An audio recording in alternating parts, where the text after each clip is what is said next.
की राय थी कि बारिश जितनी ज्यादा हो गई है जिन इलाकों में, वहां पर भी ये नए वेरिएंट की बात और फिर उसका तेजी के साथ फैलना, मौसम का भी इसमें कुछ योग।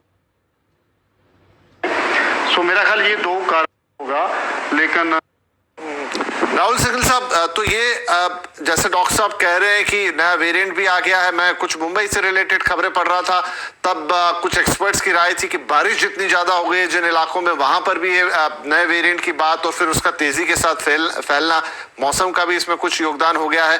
तो अब बहुत सारी जगह पे जो ऑक्यूपेंसी है बेड्स की वो फुल होती जा रही है, और कुछ जगह तो ये भी सुना है कि ऑक्सीजन की जरूरत पड़ी है, शायद वो उन लोगों के लिए पड़ी होगी जो कोमॉर्बिड है या उम्र बहुत ज्यादा है। लेकिन ये जो नए हालात बन रहे हैं, क्या एक बार फिर से सबको अलर्ट मोड में आ जाना चाहिए?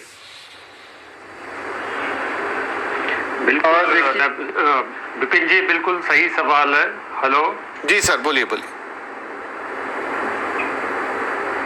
हाँ राहुल जी बोलिए। विपिन जी, बिल्कुल सही सवाल है जी। डॉक्टर क्लेयर साहब ने बिल्कुल ठीक बोला कि मौसम में बदलाव प्लस सबसे इम्पोर्टेंट चीज जो लापरवाही है, हम लोगों ने कोविड को एक ऐसा समझ लिया कि नॉर्मल इन्फ्लुएंजा लाइक इलनेस है, जिसकी वजह से आज कोई मास्क नहीं पहनता, जो सोशल डिस्टेंसिंग थी वो बिल्कुल कम हो गई है, और पर्सनल हाइजीन वो बिल्कुल कम हो गई है। तो इस परिप्रेक्ष्य में अगर हम देखें तो ओवर क्राउडिंग, मतलब अगर बारिश का मौसम है या सर्दी के मौसम है तो हम उसमें हेलो कीजिए। नहीं सर, आप बोले। हेलो जी आप बोलिए।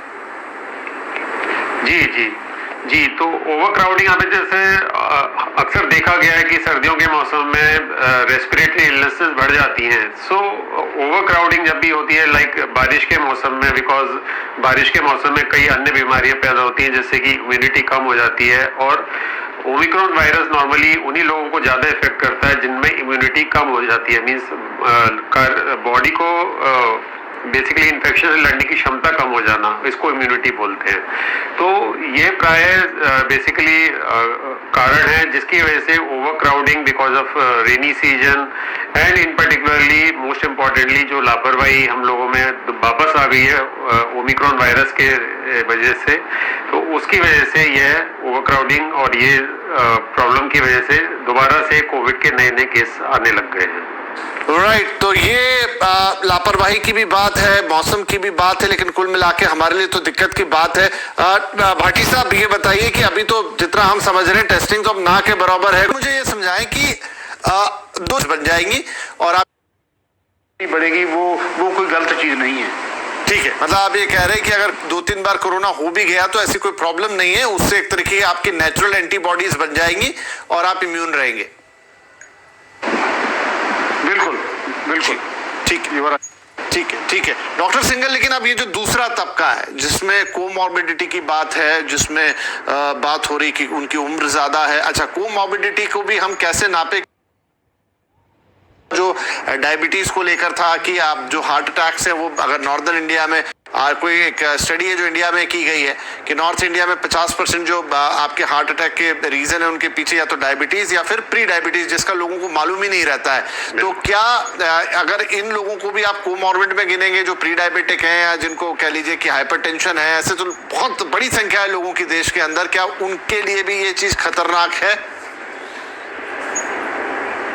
बिल्कुल विपिन जी, बिल्कुल सही सवाल आपने बोला है कि प्री हाइपरटेंशन, प्री डायबिटीज आजकल इक्वली इम्पोर्टेंट है जैसे कि हाई ब्लड प्रेशर या डायबिटीज का होना। प्री हाइपरटेंशन वाले पेशेंट की अगर हम परसेंटेज देखें तो 30% are pre hypertensive. So pre hypertensive basically means जिनका ब्लड प्रेशर 120 to 130 129 के बीच में है। सिमिलरली प्री डायबिटिक पेशेंट जिनमें बेसिक HbA1c नॉर्मल है, बट बीच में अगर हम देखें तो ग्लूकोज टॉलरेंस जो है इम्पेयर्ड है। So these are the precursors for development of diabetes and hypertension. And हम लोगों को मालूम होना चाहिए कि इंडिया में पर्टिकुलरली साउथ ईस्ट एशियंस में डायबिटीज और हाइपरटेंशन 2025 तक एक एपिडेमिक के फॉर्म में आने वाले हैं, means they will be the epidemic, declared epidemic for South East Asian particularly India. So ऐसे परिप्रेक्ष्य में अगर हम देखें तो जिसमें डायबिटीज और हाइपरटेंशन लगातार बढ़ रहा है और हार्ट की प्रॉब्लम निरंतर बढ़ रही है, सो डायबिटीज और हाइपरटेंशन में में इस तरह का परिवर्तन करते हैं जिसमें क्लॉटिंग क्षमता बढ़ जाती है, हार्ट की क्षमता गिर जाती है, और ऐसे कंडीशन में कोरोना का उसको और भी परेशानी का स्थिति बना देता है। क्योंकि हमने देखा है 2020 से लेकर 2022 तक कि 80% केस में रेस्पिरेटरी इलनेस होती है, बट जो पेशेंट रिकवर कर गए रेस्पिरेटरी इलनेस से, तो 20 to 30% आर ऑलरेडी हैविंग सब क्लिनिकल हार्ट प्रॉब्लम। तो इनको जब हम नॉर्मली मेरे क्लिनिक में पेशेंट आते हैं तो they are having unknown, for unknown reason they are having tachycardia, जो पहले नहीं होता था। मींस यंग पेशेंट आ रहे हैं जिनमें heart rate already resting heart rate 110-120 के बीच में है। So this is one of the sequel of the COVID. So ऐसे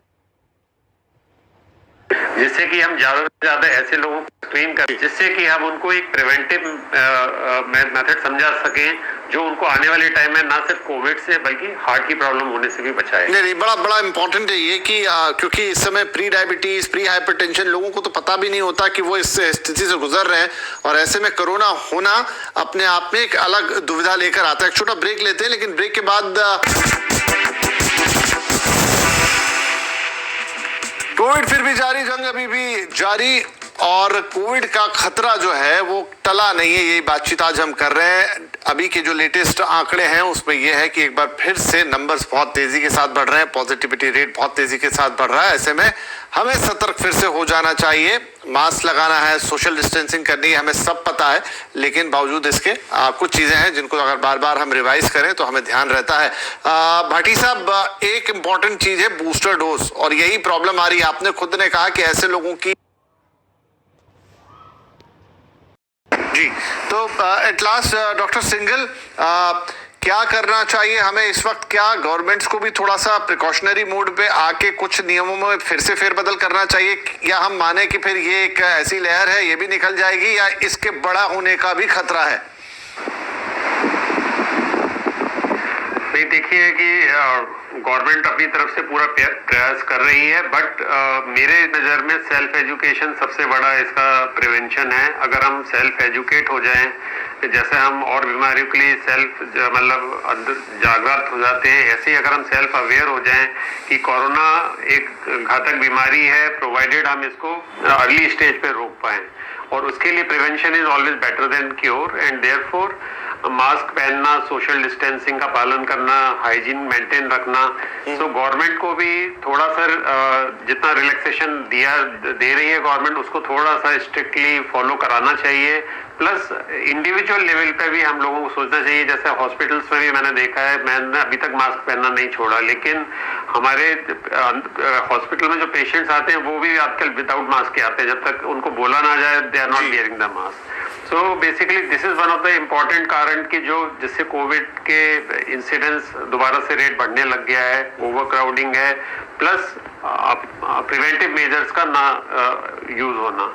तो वापस से हमें जागरूक हो जाना चाहिए, जैसे हमने पहले कोविड को बेसिकली डिफीट किया है, बिल्कुल उसी तरीके से हमें आगे डिफीट कर सकते हैं, प्रोवाइडेड हम पूरे प्रिवेंटिव मेजर साथ में ले सकें। क्योंकि गवर्नमेंट ने भी बोला है कि help us to help you, help us to help you. बिल्कुल। और सर, डॉक्टर साहब, आज का ये शो करने का पूरा पर्पज ही यही था कि एक बार फिर से वो जो थोड़ा सा हमारे साइट से चीजें बाहर निकल जाती है, हमारी सोच से चीजें बाहर निकल जाती है, उसको दोबारा से बता दिया जाए। वैसे तो हमारे देश के सभी लोग अब जानते हैं कि क्या प्रिवेंटिव मेजर्स होते हैं कोविड के, लेकिन बस है कि दिमाग से चीजें बाहर चली जाती है। लेकिन देखिए, नंबर फिर से बढ़ रहे हैं। हमारे डॉक्टर फेटर्निटी बोल रही है कि ये किस तरीके से उन लोगों के लिए भी प्रॉब्लमेटिक हो सकता है जो प्री डायबिटिक है, प्री हाइपरटेंशन है, तमाम लोगों को होता है, पता ही नहीं होता उनको। और फिर ये भी है कि आप भले ही स्वस्थ हो, लेकिन आप बहुत सारे ऐसे लोगों से मिलते हैं जिनको कोई अंडरलाइन कंडीशन हो सकती है, जिनकी उम्र ज्यादा हो सकती है, घर के बड़े बूढ़े हो सकते हैं, सोसाइटी के बड़े बूढ़े हो सकते हैं, उनका भी ख्याल रखना हमारी जिम्मेदारी। तो थोड़े वक्त के लिए थोड़ा एक बार मास्क को फिर से ले आए। और हाँ, जिन्होंने भी बूस्टर डोज अभी तक नहीं लगवाया है, किसी भी कारण से आसपास आपके मिलेगा, जरूर मिलेगा, और अब तो फ्री भी मिल रहा है और समय सीमा भी घट गई है। प्लीज जाके उसको जरूर लगवा ले, क्योंकि एक बार फिर से कोरोना के नंबर्स धीरे धीरे वहां जा रहे हैं जहां पर चिंता बढ़ जाती है। बहुत शुक्रिया आप तीनों मेहमानों का आज वक्त निकाल के कार्यक्रम में शामिल होने के लिए। नमस्कार।